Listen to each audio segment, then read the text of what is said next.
Hare Nama Hare Nama eva kevalam Kalo nasteva nasteva nasteva gatiranyata.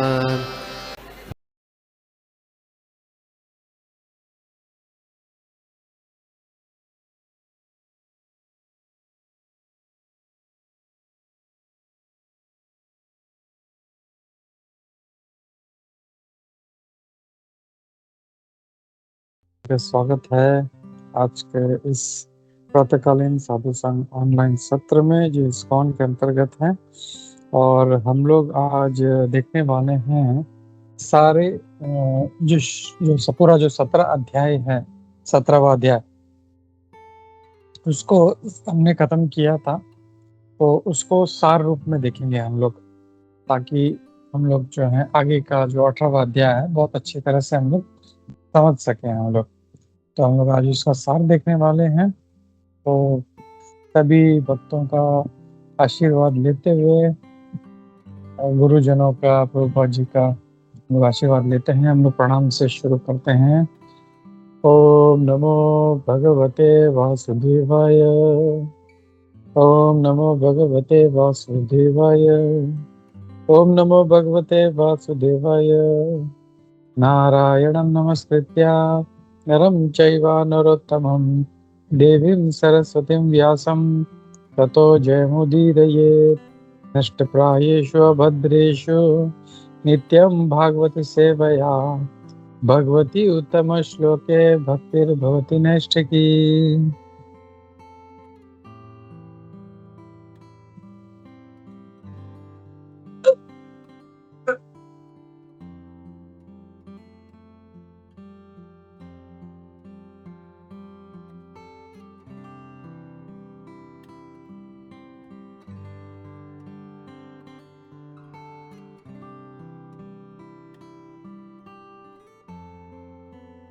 हरे कृष्णा, सभी का स्वागत है।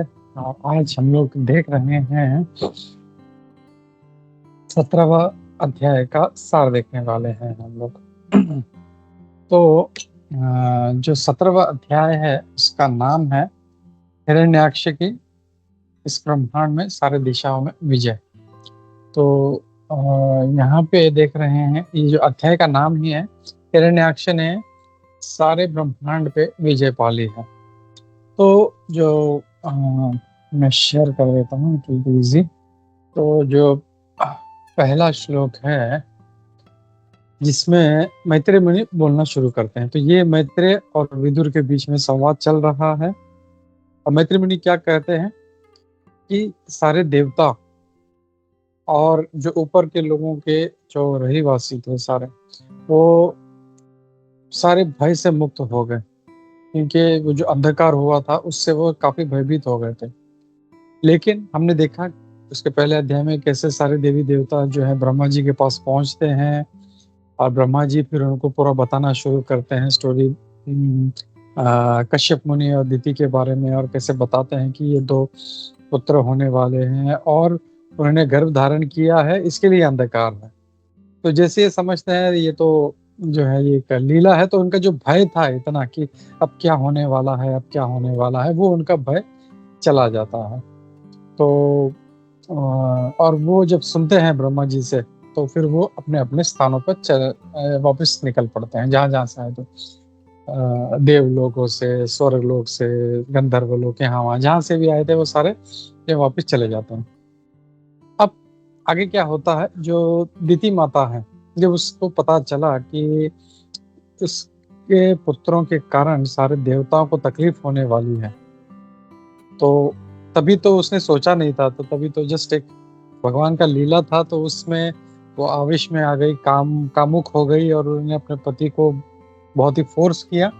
और कश्यप मुनि इतने विद्वान होने के बावजूद भी ऐसा नहीं बोल सकते कि वो जो थे वो कामुक हो गए, वो भगवान की लीला में भाग ले रहे थे दोनों।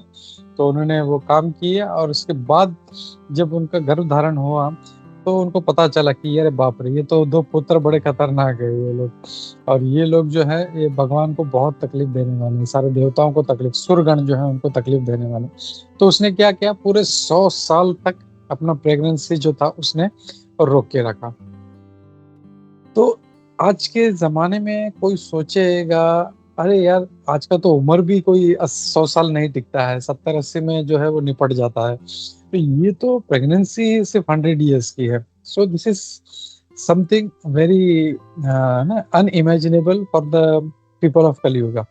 लेकिन पहले के लोग ऐसा कर सकते थे क्योंकि उनका आयु भी वैसे हुआ करता था, और इसके कारण जो है वो 100 साल तक तुम दोनों को, बच्चों को उसने जन्म नहीं दिया। उसने बोला जितना हो सके उतना तो मैं कम से कम इसको रोक के रखती हूँ। तो at least for 100 year, another 100 years there will be no. और वैसे हम लोग देखते हैं सुखदेव गोस्वामी महाराज भी जो थे वो 16 साल तक घर में रहे और उसके बाद में बाहर। तो ऐसे जो हमारे शास्त्रों में ऐसे अद्भुत कथाएं हैं जिसमें जो हमारे लिए जो है मतलब अनइमेजिनेबल है। फिर इसके बाद on the birth of two demons there were many natural disturbances। तो जब उनका 100 साल के बाद जब उनका जन्म हुआ तो बहुत सारे जो है डिस्टर्बेंसेस, नेचुरल कैलेमिटीज ये सब आने लगे, और सारे जो है वो बहुत ही फियरफुल एंड वंडरफुल, मैंने भयभीत करने वाले भी थे और अद्भुत भी थे। In the heavenly planets and earthly planets and in between them, मतलब पृथ्वी से लेकर ऊपर स्वर्ग लोक तक और उनके बीच में जितना भी था, सारा जो वातावरण था वो पूरा नेचुरल डिस्टर्बेंसेस से भर गया था।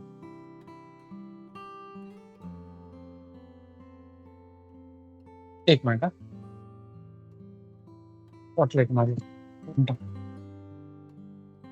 तो इसमें इसके बाद चौथे श्लोक में हम देखते हैं there were earthquakes along the mountains. फिर जो है जैसे इनका जब जन्म हुआ तो क्या होने लगा, सब जगह पे अशुभ चिन्ह दिखाई देने लगे, और क्या हो गया, अर्थक्वेक्स यानी भूकंप आने लगा, और ऐसे लगने लगा कि सब जगह से जो है आग उगलने लगी है। बहुत सारे अशुभ जो ग्रह थे वो सारे दिखने लगे। तो यहाँ पे लिखा है मैंने inauspicious planets like Saturn appeared. तो जो शनि ग्रह, ऐसे जो दूसरे जो अशुभ ग्रह थे वो सारे दिखाई देने लगे एकदम। हम लोगों को कभी कभी ग्रह दिखाई नहीं देता, लेकिन जैसे कुछ अशुभ होता है तो सारा जो है ये दिखने लगता है। और उसके साथ में धूमकेतु, मीटियोर्स और जो बिजली है ये सब सारा जो है कड़कने लगी जोर से। ये हम लोग देखते हैं।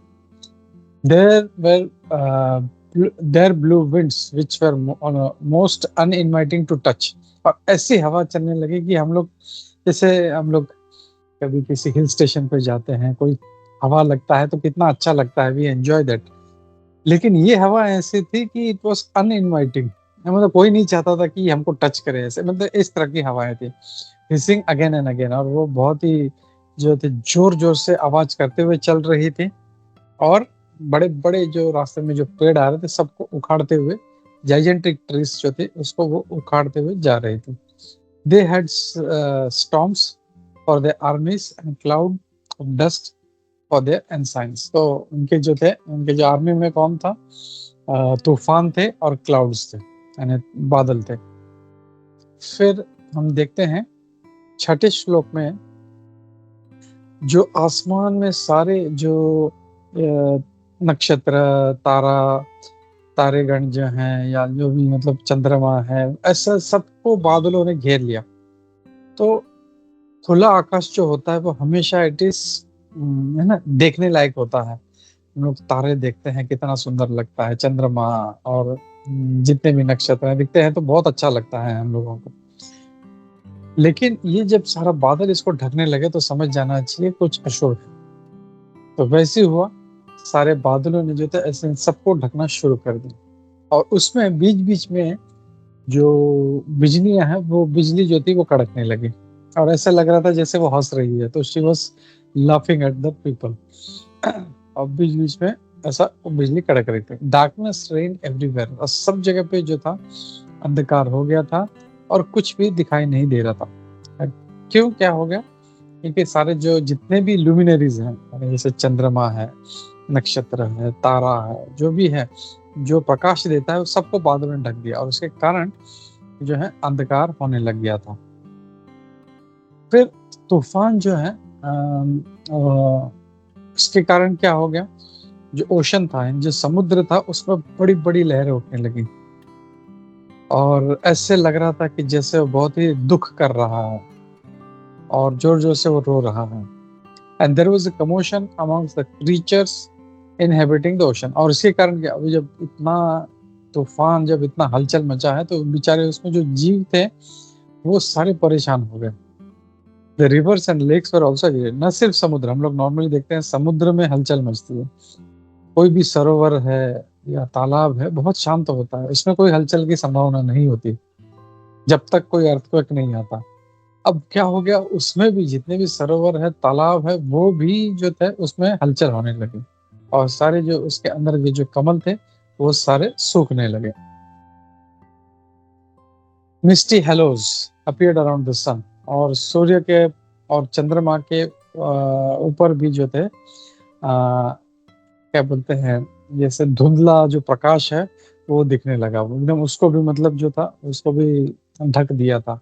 और हल्का सा जो था सिर्फ उसका जो हेलो के सर जो एक स्फीयर होता है सूर्य के बगल में, खाली हल्का सा उतना सा दिख रहा था। Misty halos appeared around the sun and the moon during the solar and lunar eclipses again and again.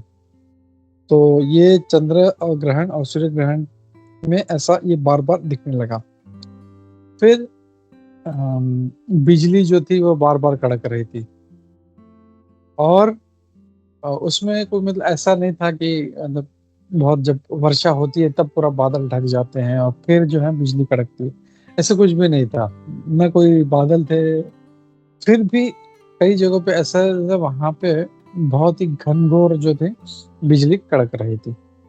And the sounds like those of rattling chariots emerge from the mountain caves. और जो पर्वतों में जो कंदर थे या गुफाएं थी, उसमें से ऐसा लग रहा था कि जो रथ हैं आपस में टकरा रहे हैं। In the interiors of the villages she jackals, jackal यानी सियार, तो जो फीमेल जैकल थी गांव के अंदर, जो अंदर एकदम अंदर थे, वो एकदम ही मतलब ही अशुभता से रोने लगी और ऐसे लगने लगा कि जैसे उसके मुख से अग्नि निकल रही है ऐसा। और जो सियार थे, जो मेल थे और जितने उल्लू थे, वो भी उनके साथ रोने लगे। तो हमने देखा है, मतलब बहुत लोगों को पता होगा आप लोगों को कि कुछ जो है प्राणी या हर चीज, चाहे वो लक्षण हो या प्राणी हो या चिन्ह हो, ये सारा जो शुभ अशुभ दो भागों में बटा होता है। कुछ चीजें शुभ होती हैं, कुछ अशुभ होती हैं। वैसे ये जो प्राणी हैं ये सारे ये अशुभ हैं। सियार है या उल्लू है, कोई उल्लू देखना नहीं चाहेगा, एंड किसी को दिख जाता है तो मतलब ये अशुभ है। और ये कैसा है, देवर क्राइंग, मतलब जोर जोर से रो रहे थे ये सारे सियार और उल्लू जो थे वो जोर जोर से रोने लगे। फिर कुत्ते जो थे वो सर उठा के वो जोर जोर से वो रोने लगे, ऐसा लग रहा था अभी गा रहे हैं, ऐसा लग रहा था अभी रो रहे हैं। तो हम लोग देखते हैं कभी कभी कुत्ते जो हैं वो इस तरह से, जब उनको बहुत तकलीफ होती है उनको या कुछ उनको कुछ सेंस होता है, तो वो लोग ऐसा फिर चिल्लाना या रोना शुरू करते हैं। O Vidura, the asses ran hither and thither, और जो गधे थे वो यहाँ वहां भागने लगे और वो सारा जो जहाँ भाग रहे थे अपने खुरों से जमीन पे बहुत जोर जोर से मार रहे थे, तो दौड़ रहे थे और वो जोर जोर से चिल्ला भी रहे थे। हमको पता है कितना बेसुरा होता है गधा, और वो एकदम यहाँ वहां भाग रहा है, जमीन पे जोर जोर से अपने खुरों से मार रहा है पैरों से, और बेसुरे इसमें वो चिल्ला भी रहा है। इसमें हमने देखा था, प्रभुपाद जी कहते हैं कि असुर सॉरी ये जो गधा है ये कितना जो है मतलब ऐसा प्राणी है कि इससे लगता है कि मैं बहुत ही स्पेशल हूँ। उसमें एक घमंड होता है, एक ईगो होता है, और प्रभुपाद उनको कंपेयर करते हैं जो कुछ ऐसे लोगों से जिनको बहुत ही अपना होते, कुछ मतलब दे आर वेरी मतलब एकदम उनको घमंड होता है जैसे असुरी लोग होते हैं, मतलब वैसे ही ये जो गधे थे ये वैसे ही उस तरह से थे। और ऐसा जब होता है तो इट इज इनऑस्पिशियस, ये जो है ये बहुत ही अशुभ होता है। गधों का दिखना भी अशुभ है। ये तो सारा सब जगह पे जो है जमीन पे मारते हुए भाग रहे थे और चिल्ला भी रहे थे। और हुआ क्या, इसके कारण जो जो सारे चिड़िया या जो पक्षी थे वो सारे अपने उस गधों के चिल्लाने के कारण अपना अ, जो घोंसला है वो सब छोड़ छोड़ के चिल्लाते हुए यहाँ से अपना आवाज करते वहां से भागने लगे।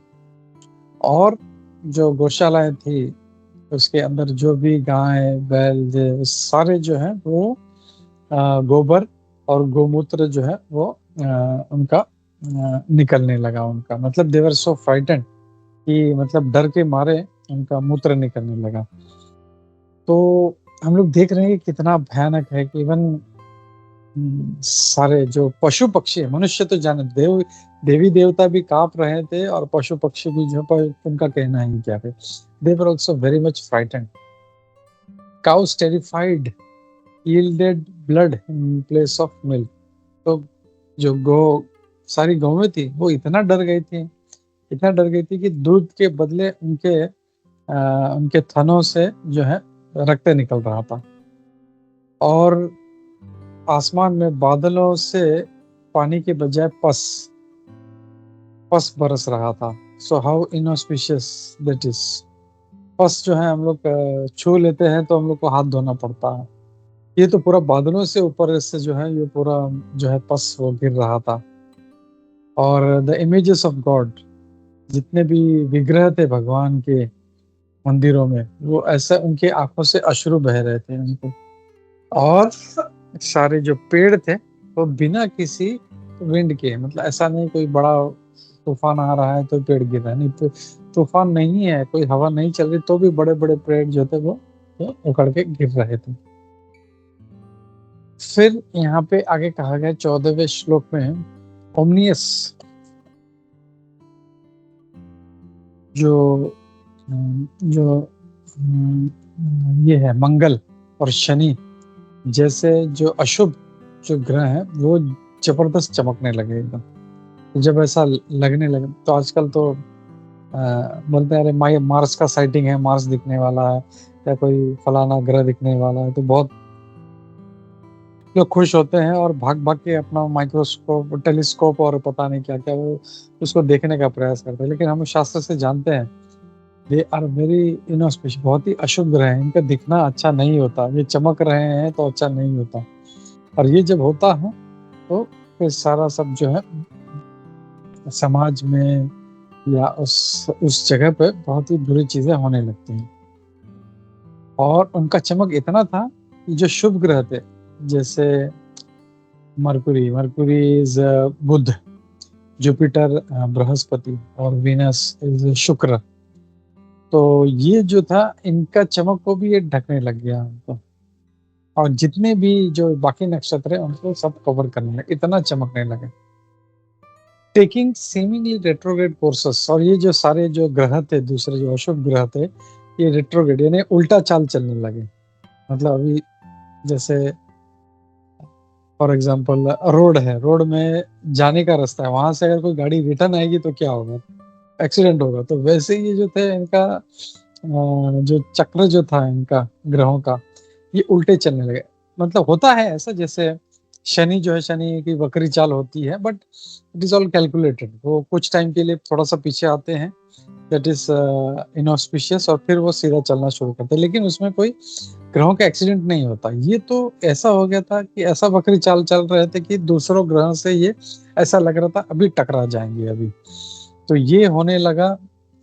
फिर 15वें श्लोक में देखते हैं कि marking this and many other omens of evil times, everyone but the four sages of Brahma who were aware of the fall of Jaya and Vijay and of the birth of the three sons were seized with fear।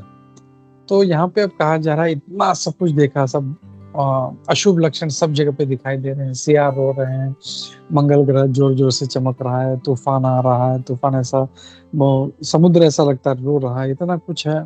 तो ये सब देख के हम लोग ने ये भी देखा था कि कैसे जब दुर्योधन का जन्म हुआ था तभी भी ऐसे जो अशुभ लक्षण दिखाई दिए थे।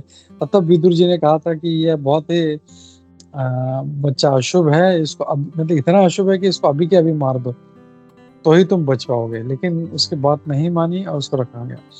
तो ऐसे अशुभ जो लक्षण हैं ये दिखाई दे। और प्रभुपाद जी तात्पर्य में कहते हैं इसके कि ऐसे पहले कभी कभार हुआ करता था, once in a blue moon ऐसा कुछ अशुभ लक्षण दिखाई देते हैं। लेकिन आजकल तो ऐसा इतना कॉमन हो गया है कि ऐसा हर जगह पे हो रहा। दैट मीन्स जो डेमोनियक पॉपुलेशन है, असुरी प्रवृत्ति के लोग हैं, इतने बढ़ गए हैं सब जगह पे।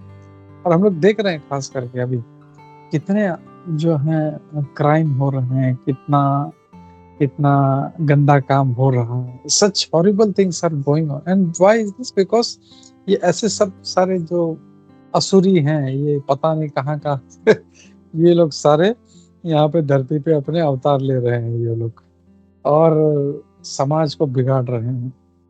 तो ये सब जब देखा सारे रहीवासियों ने, तो ब्रह्मा जी और उनके जो 4 पुत्र थे चतुर कुमार, इनके अलावा बाकी जो थे वो इतना डर से इतना भयभीत हो गए, बहुत उनको डर लगा उनको कि अरे बाप रे बाप ये क्या हो रहा है। मतलब एक कोई अशुभ लक्षण दिखता है तो आदमी थोड़ा सा ठीक है चलो, जैसे कोई बिल्ली, काली बिल्ली ने रास्ता काट दिया तो घर में बैठ जाता है, ठीक है चलो।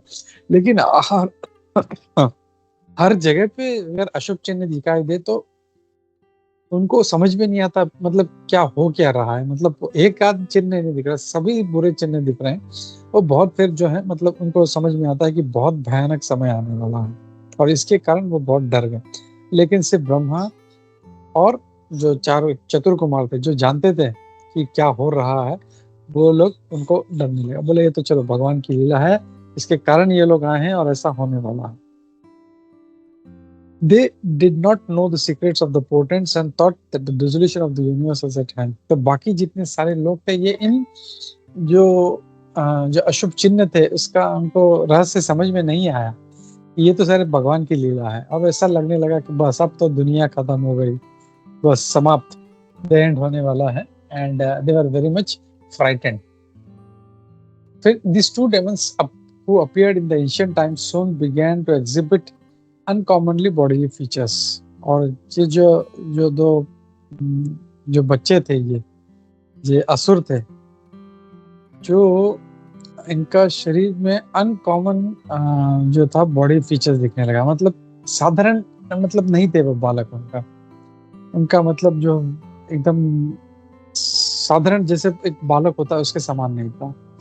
तो उनका जो they had steel like frames, उनका शरीर जो था वो स्टील के समान था, इतना मतलब मजबूत, मतलब ऐसा जो था they were like steel which began to grow just like 2 great mountains।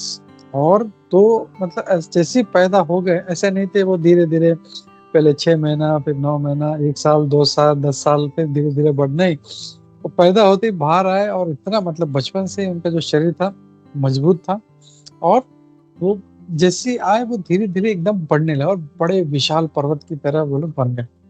अब यहाँ पे मुझे एक चीज याद आ रहा है कि हम लोग जब देखते हैं कि यहाँ पे शास्त्रों में कहा गया कि दोनों हिरण्यकशिपु और हिरण्याक्ष दोनों का शरीर एकदम बहुत ही स्ट्रांग था।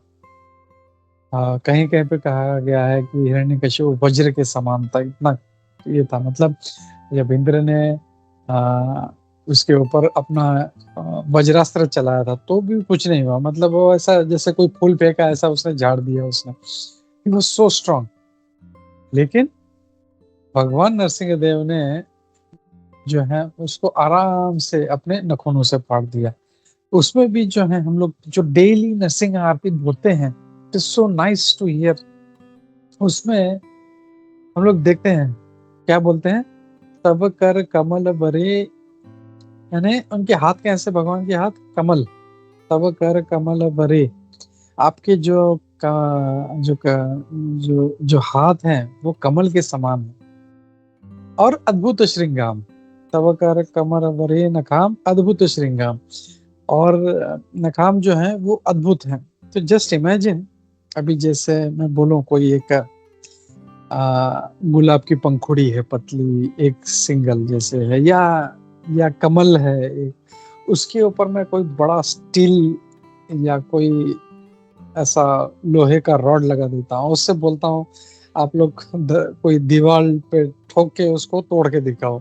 Is it possible? No, it is not possible, क्योंकि जो कमल है ही कैनॉट सस्टेन, वो जो नख है उसको सस्टेन जो नहीं कर पाएगा, या जो वो जो स्टील है उसको सस्टेन। लेकिन भगवान कैसे चमत्कारी, उनका पूरा शरीर तो कमल के समान है, लेकिन उनके नख जो है इज सो हार्ड, और भगवान ने उसको अपने गोदी में बिठाया और ऐसा सेकंड्स नहीं लगे, उसको पकड़ के उसको फाड़ दिया ऐसा। तो इसका जो स्टील लाइक फ्रेम्स जो था वो उसके किसी काम में नहीं आया। तो जितने प्रभुपाद जी तात्पर्य बोलते हैं आजकल का तो जो समाज ही ऐसा हो गया कि लोग पहले सिर्फ योगा और स्वस्थ रहने के लिए ऐसा एक्सरसाइज, लेकिन आजकल तो जिम में जाते ही है कि हम लोग को बॉडी दिखाना है, और बड़े बड़े विशाल जो है मतलब भारी भारी सामान उठाते हैं, और शरीर जो है इतना ऐसा बनाने की कोशिश करते हैं, और ये पूरा असुरी प्रवृत्ति है इसमें पूरा। तो ऐसे जो वृत्ति वाले लोग हैं ये भी ऐसे ही करते हैं, स्टील लाइक फ्रेम स्ट्रक्चर्स बनाने की कोशिश करते हैं, और जो है वो हम लोग देखेंगे आगे। Their bodies became so tall that they seemed to kiss the sky with the crest of their gold crowns. और इतने विशाल हो रहे थे, इतने बड़े हो रहे थे कि मानो आकाश जो है, उनका जो मुकुट है, उनका मुकुट का जो टॉप है वो आकाश को छू रहा हो, और इतने विशाल थे कि वो सारे जगह का जो व्यू है, मतलब अगर हिरण्यकशिपु या हिरण्याक्ष जब आया तो कुछ दिखता ही नहीं था, सो बिग। और जब चलते थे सारी धरती जो थी वो हर उनके पग पग पे पूरी धरती हिलती थी, और उनके हाथों में उनके जो ब्रेसलेट्स थे मतलब बहुत ही चमकने वाले थे, और जब खड़े होते थे तो पूरा जो सूर्य जो है उसको कवर कर देते, और उसकी जो कमर थी उस पे बहुत ही सुंदर जो थे उसके ऊपर एक्सेलेंट एंड ब्यूटीफुल गडल्स, जो क्या बोलते हैं उसको, कमर पे जो कमर पट्टा होता है या कुछ सोने का, वो सोने का था, तो वो था उसके कमर पे, एंड वो सारा जो है वो पूरा व्यू ब्लॉक कर देता था, एंड सूरज भी दिखाई नहीं देता था, और जब चलते थे ये दोनों तो पूरी धरती को हिला के रख देते, ऐसे लगता था कोई भूकंप आ रहा है। It was so huge, मतलब हम लोग यहाँ से समझ सकते हैं, शास्त्र बता रहे हैं कि कितने विशाल काय शरीर वाले थे वो, और इतने बड़े बड़े थे। तो मैं जस्ट ट्राइंग टू इमेजिन, जब इतने बड़े बड़े विशाल थे ये लोग, तो उनका हाथ का जो आर्मलेट्स है या उनका जो ब्रेसलेट्स है वो भी कितना विशाल होगा, कितना बड़ा होगा। तो दे वर सो ह्यूज। और फिर 18वें श्लोक में Prajapati Kashyap, the creator of the living entities, gave his two sons their names। और फिर प्रजापति कश्यप ने जो थे उनको नाम दिए। तो पहला वाला जो था उसका नाम दिया हिरण्याक्ष, जो पहले जो जन्मा, और जो पहले जिसका कंसेप्शन हुआ उसको हिरण्यकशिपु नाम दिया। तो यहाँ पे बताया गया कि जो पहले बाहर आया गर्भ से उसके बारे में, उसको हिरण्याक्ष नाम दिया, लेकिन जो पहले गर्भ धारण हुआ जिसका, वो हिरण्यकशिपु था। तो इसमें हम लोग देखेंगे तो एक प्रभुपाद जी बहुत अच्छा पिंड सिद्धि नाम का एक शास्त्र है, उसके बारे में आई थिंक चर्चा, हाँ ये रहा, पिंड सिद्धि नाम का एक है, उसमें प्रेगनेंसीज के बारे में और बहुत कुछ जो है, बहुत कुछ डिटेल है इसमें, और इसमें पूरा मतलब कैसे बच्चा जो पैदा होने का जो प्रक्रिया है, बहुत कुछ उसमें डिटेल में बताया। उसमें ये बताया गया, प्रभुपाद जी हम लोग को बताते हैं कि यद्यपि पहले बाहर जो है हिरण्याक्ष आया था, लेकिन वो बड़ा नहीं था। हम लोग समझते हैं जो पहले, मतलब स्पेशली ये ट्विन्स में हम लोग बात कर रहे हैं। जब ट्विन्स होते हैं तो जो पहला बच्चा बाहर आता है उसको बड़ा माना जाता है कि अरे ये बड़ा है, ये ट्विन्स दोनों में ये बड़ा है, और ये कुछ सेकंड्स के बाद या कुछ मिनट के बाद इसका जो है ये डिलीवरी हुआ तो ये छोटा है। लेकिन एक्चुअली इसमें पिंड सिद्धि में बताया जाता है कि एक्चुअली जो गर्भ धारण पहले उसका होता है, इसके लिए वो पीछे रह जाता है, और सेकंड जो है जो कंसेप्शन होता है वो दूसरे का होता है, वो बाहर रह जाता है। इसके लिए जब वो बाहर आता है तो पहले सेकंड वाला बाहर आता है। तो ऑल्दो हिरण्याक्ष जो दिखने में अगर ऐसा कोई भौतिक दृष्टि से सोचे ये तो बड़ा है, नहीं, रूपा जी बताते हैं कि ये एक्चुअली सेकंड था। और इसीलिए हम लोग देखते हैं, आगे हम लोग देखेंगे कि हिरण्याक्ष जो था वो हमेशा हिरण्यकशिपु को अपना बड़ा भाई मानता था और उसकी प्रसन्नता के लिए सब कुछ करता था। तो इवन उनके बीच में अंडरस्टैंडिंग था, ये मेरा बड़ा भाई है। तो ये इसमें इस श्लोक में 18वें श्लोक में हम लोग को देखने मिलता है। 19वें श्लोक में हम देखते हैं the Elder child Hiranyakashipu was unafraid of death. तो इसमें भी जो शास्त्र बोलता है कि जो बड़ा भाई था हिरण्याक्ष, उसका क्या है वो,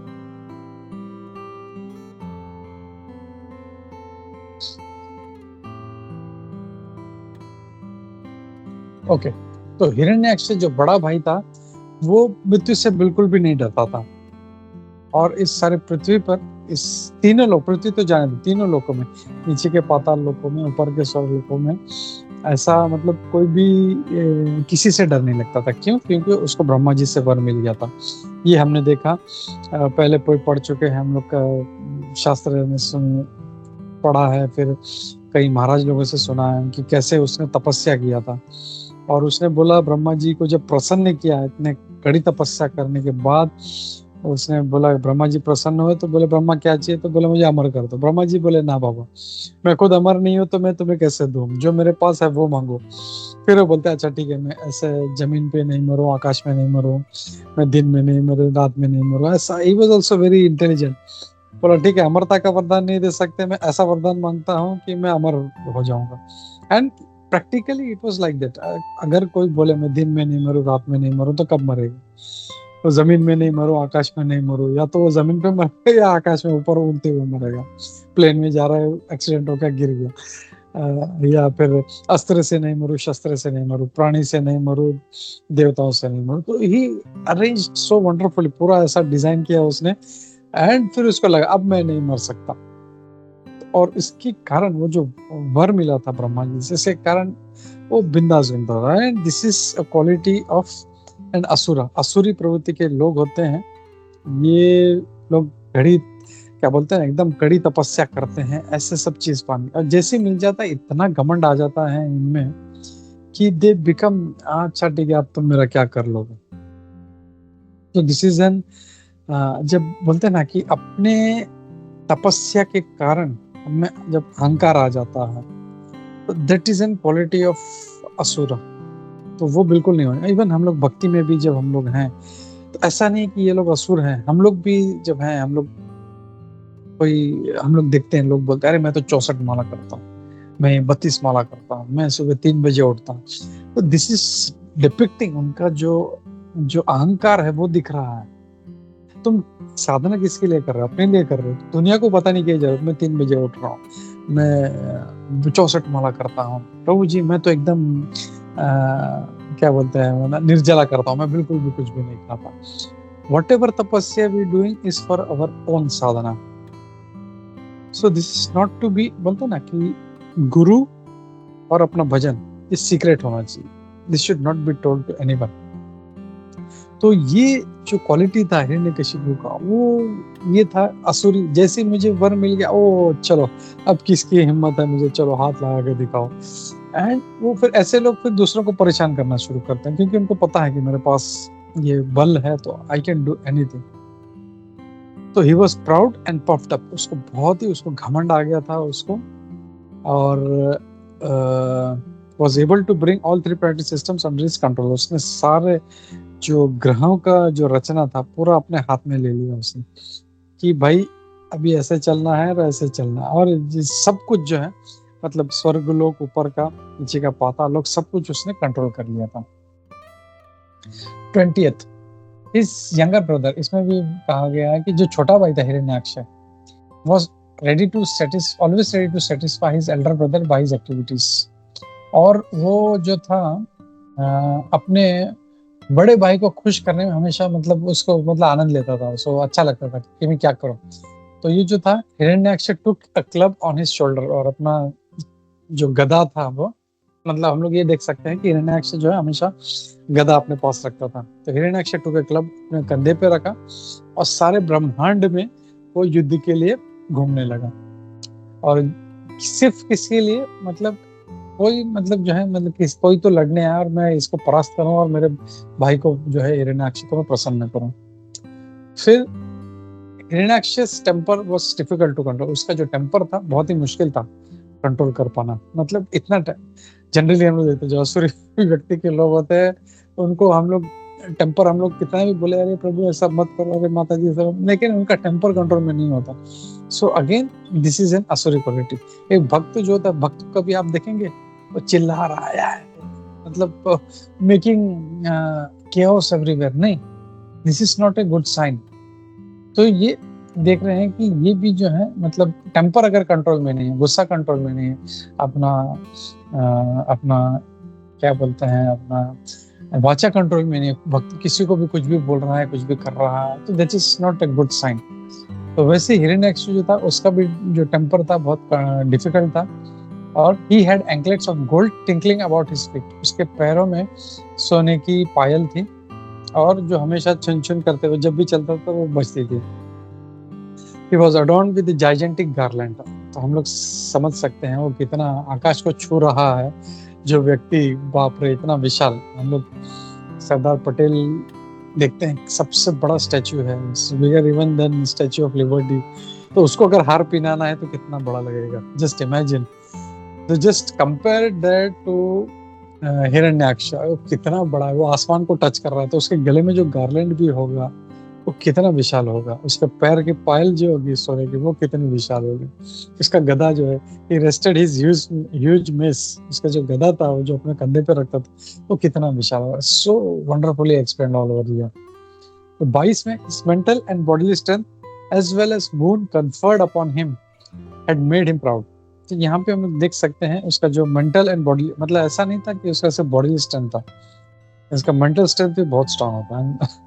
तो ही वॉज वेरी जो था उसका माइंड भी बहुत उसका स्ट्रांग था, उसका बॉडी भी स्ट्रांग था। ऐसा जनरली देखते हैं जिसका माइंड स्ट्रांग होता है बॉडी स्ट्रांग नहीं होता, जिसका बॉडी स्ट्रांग होता है उसका दिमाग सही नहीं होता। But he was a combination of both, mental and body strength दोनों भी था। और as well as the boon conferred upon him made him proud. तो यहाँ पे देख रहे हैं कि उसको जो वर मिला था उसके कारण वो भी। तो हमने नॉर्मली देखते हैं कि हमेशा हम लोग हिरण्यकशिपु को वो चर्चा करते हैं कि वो तपस्या किया था, लेकिन यहाँ पे हम लोग समझ सकते हैं कि उसको जो वर मिला था जिसके कारण वो घमंडी था, दैट मीन्स उसको भी बहुत अच्छा वर मिला था और इसके कारण वो भी इतना घमंडी हो गए थे। He feared death at the hands of no one, और उसको पता था मैं किसी से नहीं मर सकता और उसको कोई नहीं रोक सकता।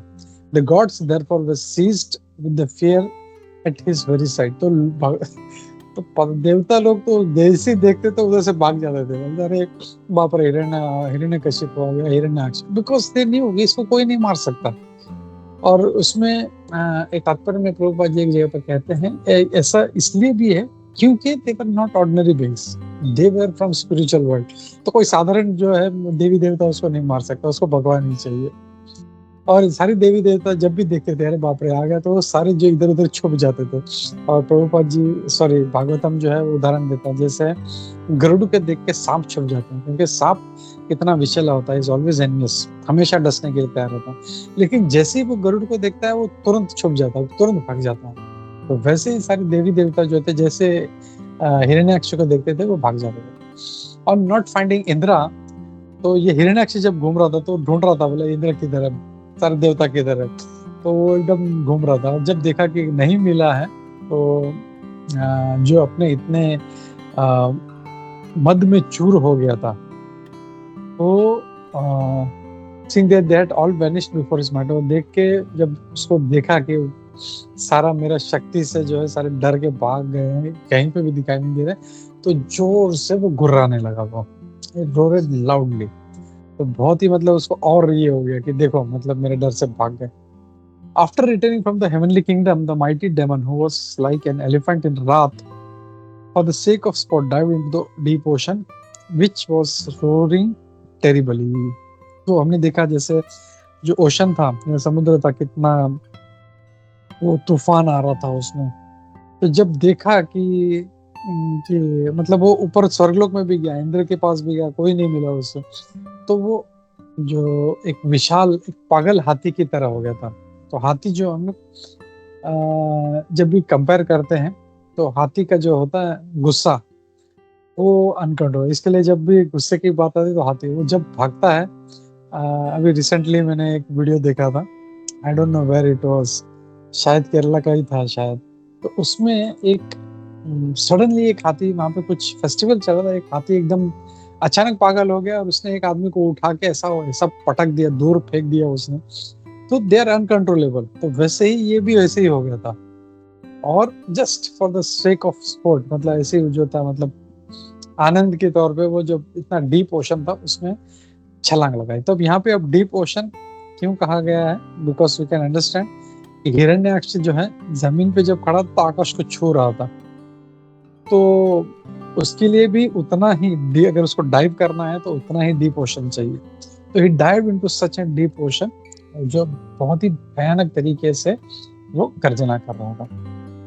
On his entering the ocean, the aquatic animals who formed the host of Varuna were stricken with fear and ran far away. तो जब छलांग लगाई पानी में, उस समुद्र में, तो जो भी वहाँ के जलचर थे, जो वरुण के जो होस्ट हैं या उनके साथी हैं, वो सारे भय के मारे सब इधर उधर भागे। तो उनके साथी कौन है? जो भी बड़ी बड़ी वेल मछली है, शार्क है, छोटे छोटे जो भी थे एक्वेटिक जलचर थे, सारे जो डर के भाग गए, बाप रे ये क्या आ गया। The Hiranyaksha showed his splendor without dealing a blow. तो हिरण्याक्ष जो था अपना ताकत बिना, मतलब नॉर्मली ताकत दिखाने के लिए लोगों को हाथापाई करनी पड़ती है, मुक्का चलाना पड़ता है, दिखाना पड़ता है मैं कितना शक्ति, लेकिन इसका शक्ति इतना था कि वो बिना कुछ किए ही उसका जो है शक्ति वो दिखा रहा था वो। फिर 26 में moving about in the ocean for many many, और वो कई वर्षों तक, मेनी मेनी इयर्स उस जो समुद्र में था, उस गहरे समुद्र में घूम रहा था। फिर वो जोर से जो इतनी बड़ी लहरें आ रही थी, अपने हाथों से उसको मार रहा था और अपने जो गदा से मार रहा था, और वो नीचे रिस्ट विभावरी, यानी जो कैपिटल ऑफ वरुणा, जो वरुण देव का जो राज्य है, उनका जो कैपिटल है, वहां पर पहुंच गए। वैसे तो सारा ही जो है वरुण देव का है, लेकिन उनका जो कैपिटल, जैसे हर देश का कैपिटल होता है, वैसे उनका जो कैपिटल था उसका नाम है विभावरी। तो ये जो है इसका नाम हम लोग समझ सकते हैं, विभावरी। यहाँ पे प्रभुपाद जी क्या कह रहे हैं एग्जैक्टली, विभावरी। अच्छा, सिर्फ नाम दे रहे हैं। तो एक्चुअली अगर देखें हम लोग सुबह मंगला आरती में भी हम लोग बाकी कहीं पे नहीं, लेकिन वृंदावन में विभावरी शेष गाते हैं हम लोग। विभावरी शेष आलोक प्रवेश, निद्रा चढ़ी उठो जीवा। तो विभावरी शेष मतलब विभावरी, अंधकार जो है वो खत्म हो गया है, और आलोक यानी जो प्रकाश है, आलोक का प्रवेश है। तो आलोक का प्रवेश हो रहा है, विभावरी शेष आलोक का प्रवेश है। तो निद्रा छोड़ के उठो, यानी अंधकार जो, we can, so from that we can understand कि ये जो विभावरी है कितना डार्क होगा। ये वहां पे ये पहुंच गया, अपना बड़ा गदा लेके वहां पे पहुंच गया। तो जस्ट वांटेड टू शो कि क्या, आई थिंक कितना डीप हमारा, एक्चुअली हम लोग नहीं कंपेयर कर पाएंगे, बट जस्ट टू गिव थोड़ा सा somewhere close two point, I think 1%, एक बहुत अच्छा जो देख रहा था। एक्चुअली आई थिंक आप लोगों ने सुना होगा मरियाना ट्रेंच के बारे में, you must have heard of that. नहीं है तो विल सी दैट अभी जो हमको दिख रहा है जो समुद्र, उसका गहराई कुछ भी नहीं, इट इज नथिंग। एंड ये जो मरियाना ट्रेंच है, it is so deep, so deep, so deep, so deep.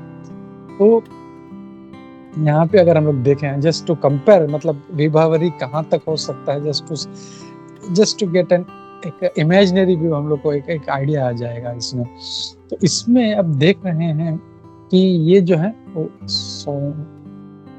ये जो है, ये ऊपर का जो स्तर है, ये पानी का स्तर है, और इसका जो विभावरी तो नहीं है, आई एम श्योर, ये जो मरियाना ट्रेंच है उसका जो डेप्थ है विच इज 36,070 फीट, यानी लगभग you can say 36,000 feet deep. Just to understand, एक प्लेन जो है, प्लेन भी इतना ऊपर उड़ता है 35,000 फीट तक। हम लोग नीचे से जो दिखता है, छोटा सा प्लेन दिखता है, दैट इज एट 35,000 फीट। तो उससे भी गहरा है ये Mariana trench. And mount Everest है, वो भी लगभग 29,000 फीट है, वो भी अगर डाल दे उसके अंदर तो भी उसको पूरा नहीं कर पाएगा। फिर यू सी टाइटैनिक जो है, टाइटैनिक भी जो है, मतलब ये लोग बोलते हैं हम लोग इतना नीचे गए, इतना नीचे गए, इतना नीचे, दैट इज ओनली 12,400 फीट, सिर्फ लगभग 12,500 फीट के आसपास है ये। फिर इफ यू सी बुर्ज खलीफा, हम लोग बोलते हैं सबसे दुनिया का टॉलेस्ट टावर है, वो भी 2,723 फीट है। तो वी कैन जस्ट इमेजिन कि ये जो मरियाना ट्रेंच है, that is so deep. And जो विभावरी है, आई एम श्योर इससे वो लाख गुना जो है वो उससे डीप होगा। तो वहां पे कितना अंधकार होगा, वी कैन जस्ट इमेजिन। तो all this I am just trying to, है ना, हम लोग समुद्र की गहराई को शायद हम लोग नहीं समझ पाएंगे, लेकिन ये जो पिक्टोरियल व्यू है, मतलब जो मरियाना ट्रेंच है, आप लोग गूगल कर सकते हैं इसमें, इट्स वेरी वेरी डीप। और वहां तक को इतना कोई जो है, मतलब एक आई थिंक जॉन कैमरून है, आई थिंक वो भी लगभग 35,000 फीट के आसपास कुछ गया था वहां। तो उसने कुछ, वो भी अनमैन्ड सबमरीन, मतलब उसमें कोई भी नहीं था उसमें, इट वाज जस्ट मशीन, और उन्होंने भेज के कैमरे के साथ में they have done all this stunt, ये उन्होंने कोशिश किया वहां तक जाके देखने का। तो why we are saying this, कि हमारा जो ब्रह्मांड है, या हमारा ब्रह्मांड छोड़िए, हमारा पृथ्वी ही इज सो वंडरफुल, और इतना कुछ अद्भुत चीजें हैं। मरियाना ट्रेंच इसे सो डीप, उसमें भी अगर ये विभावरी जो कैपिटल है वरुण देव का, इट्स सो डाउन। एंड वहां से ही जो है लिटरली बोलते हैं कि पाताल लोक का भी रास्ता है, राक्षस लोग भी है। एंड इवन साइंटिस्ट लोग बोलते हैं कि ये जो मरियाना ट्रेंच है विच इज 36,000 फीट, उसमें कई बड़े बड़े भयानक जानवर हैं उस, एंड उसको ऊपर एक लेयर है जिसके कारण वो ऊपर आ नहीं पाते या आते नहीं है वो लोग, तो उसको भी भगवान ने कवर करके रखा। तो this is something very amazing. भगवान का जो सृष्टि है, इट्स सो अमेजिंग, एंड कितना ऊपर भी उतना ही है और नीचे भी so wonderful. Just to present that I wanted to bring this thing. फिर यहाँ पे Vibhavari is the home of Varuna. तो विभावरी जो है वो वरुण देव का घर है, जो जलचर के मालिक हैं और लोअर रीजन्स के जो है वो गार्डियन है। मतलब जो नीचे का जो रीजन है, पाताल लोक वगैरह, उसके वो गार्डियन है, वहां पे वो गार्ड करते हैं कि किसको जाना है वहां से, किसको आना है। तो he is the guardian. Where demons reside, generally reside. और यहाँ पे नीचे, यहाँ पे जो सारे जो असली राक्षस लोग हैं, ये सारे वहां पे नीचे लोअर रीजन्स में रहते हैं। तो ये वहां पे गार्ड करते हैं वरुण देव।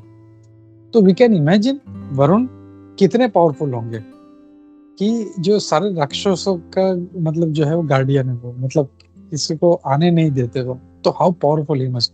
वरुण भी कोई जो साधारण व्यक्ति नहीं है, और इसीलिए हिरण्याक्ष जो था वो उनका मजाक उड़ाने के लिए पहुंच गया, वो उनके चरणों में गिर गया उनके वरुण देव से, और एकदम मतलब हे मालिक, आप मेरे साथ युद्ध कीजिए। तो ही वाज मॉकिंग, मतलब ना उनका मजाक उड़ा रहा था कि आप मेरे साथ युद्ध कीजिए। तो ये भी अगेन एक जो है असुरी जो है प्रवृत्ति के लोगों का लक्षण है कि दे ट्राई टू मॉक जो अपने से कमजोर हैं उनका मजाक उड़ाते हैं। तो Hiranyaksha was also doing that, वो भी मजाक उड़ाता, मेरे साथ प्लीज आप मेरे साथ जरा युद्ध करो करके। तो हिरण्याक्ष भी जो है उनकी तारीफ कर रहा है, वो बोलता है you are the guardian of entire sphere, आप जो है पूरे इस जो है स्फीयर के आप रक्षक हो, और आपका बहुत नाम और आपका बहुत ही फेम है, और having crushed the might of arrogant and conceited warriors and having conquered all the Daityas and Danavas in the world, you once performed Rajasuya यज्ञ। तो आपने सभी जो एरोगेंट और जो वॉरियर्स हैं, जो बहुत ही दम्भी दैत्य और जो दानव हैं और ऐसे जो योद्धा हैं, उनको आपने सबक सिखाया, आपको आपने अपने उनके ऊपर विजय पाई है। और इसी आपने जो है ना एक बार राजसूय यज्ञ भी किया हुआ है भगवान को प्रसन्न करने के लिए। Thus mocked by enemy whose vanity knew no bounds, the worshipful lord of the water waxed anger। उसमें फिर गुस्सा आने लगा। देखो वो भी योद्धा है, तो जब कोई इस तरह बोलेगा तो गुस्सा आएगा ही, तो उसको भी गुस्सा आने लगा, लेकिन by dint of his reason वो समझ गया कि ये जो है मतलब इससे युद्ध नहीं कर सकता। उसने कोई बुद्धिमान व्यक्ति का एक ये वही लक्षण है कि जब उसको क्रोध भी आता है तो he knows where to use it। वो समझ गया कि इसे मतलब आंख बंद करके नहीं, जैसे हम लोग देखते हैं उदाहरण दंतवक्र जब उसको पता चला कि शिशुपाल को भगवान कृष्ण ने मार दिया है, वो क्रोध में इतना अंधा हो गया कि सीधा भगवान को मारने के लिए निकल पड़ा। ना रथ लिया, ना तलवार, ना तीर कमान, कुछ नहीं, बस ऐसे ही खाली हाथ निकल पड़ा। He became so, तो परम पूज्य लोकनाथ महाराज जी एक बार कह रहे थे कि वो क्रोधांध हो गया था, मतलब क्रोध में अंधा हो गया था। He became so blinded and that is the quality of anger। जब आज मनुष्य को गुस्सा आता है तो उसका बुद्धि पूरा हट जाता है, समझ में नहीं आता है क्या करना चाहिए क्या नहीं करना चाहिए, and there is so much crying। That's why, क्योंकि लोग गुस्से में आ रहे हैं, they do something and then they regret, अरे यार मेरे से ये क्या हो गया। तो वैसे ही दंतवक्र जो था वो भी निकल पड़ा, भगवान ने उसको वध कर दिया। भाई जाना है, गुस्सा है, ठीक है, कुछ रथ ले ले, कुछ सैनिक ले ले साथ में था, या कुछ नहीं तो ठीक है अपने अस्त्र शस्त्र तो ले ले, सो मैड। तो ये जो है असुरी गुण है, और वही यहाँ पे जो जो बुद्धिमान व्यक्ति होता है उसको पता है गुस्सा आया तो भी ठीक है, ओ ठीक है भाई ये अपने बस की बात नहीं है। तो वरुण जी ने भी वही किया, तो उन्होंने अपना गुस्सा कंट्रोल किया और उन्होंने बोला O dear one we have desisted from warfare, हमने युद्ध जो है वो अभी करना बंद कर दिया। अब मैं क्यों? क्योंकि मैं बहुत बूढ़ा हो गया, तो मैं तुमसे युद्ध नहीं कर सकता। और फिर आगे कहते हैं you are so skilled in the war that I do not see anyone else but the most ancient person. तुम बोलते युद्ध में इतने तुम स्किल्ड हो कि भगवान विष्णु के अलावा मुझे और कोई दिखता ही नहीं जो तुम्हारे बराबर का है, तुम्हारे टक्कर का है। वही जो है तुम्हें सेटिस्फेक्शन दे सकते हैं। तुम्हें युद्ध करना है, बाकी से युद्ध करके भी मजा नहीं आएगा। जैसे हाथी के सामने कोई चींटी आ गई तो ऐसे ही मसल देगा। तो बोलते किसी से युद्ध मत करो, तुमको अगर युद्ध करना है तो भगवान युद्ध से करो, वहीं पे तुमको संतुष्टि प्राप्त होगी। देयरफॉर ओ चीफ ऑफ असुरस, इसलिए हे असुर श्रेष्ठ आप जो है उनके पास जाइए और उनसे युद्ध के लिए प्रार्थना कीजिए। whom even heroes like you mention with, और आपके जैसे जो हीरो हैं वो भी उनका बहुत ही जो है स्तुति से उनका नाम लेते हैं, तो उनसे जो है तुम युद्ध करना शुरू करो। तो आखिरी जो श्लोक है इसमें वरुण जी कहते हैं उनके पास पहुंचने के बाद तुम्हारा सारा घमंड जो है सारा तुम उससे मुक्त हो जाओगे। एंड जो है you lie down on the field of battle, तो जहाँ पे तुम युद्ध होगा जिस भूमि पर, वहां पे तुम धरती पे पड़े होगे। And that means you will die, मतलब तुम मर जाओगे वहां पे, और सारे कुत्ते जो हैं उनसे तुम घिरे रहोगे और हमेशा के लिए सो जाओगे। It is an order to exterminate wicked fellows like you. तो ये तुम्हारे जैसे जो विकेड लोग हैं उनके लिए ही ये ऐसा बना है। And show his grace to the virtuous that he assumes his various incarnations like Varaha।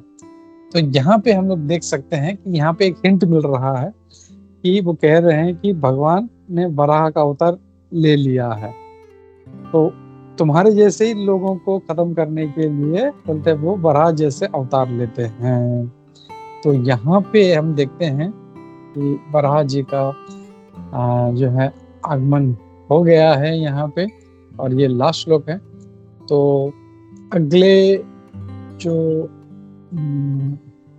18वें अध्याय में आगे फिर मैत्री मुनि बोलना शुरू करें। तो I will stop here. Shri Shri Varaha Dev की जय, श्रीमद् भागवतम की जय, श्रील प्रभुपाद की जय, ग्रंथराज श्रीमद् भागवतम की जय। So any additional points if you have, or if I miss anything, you can please add. Hare Krishna.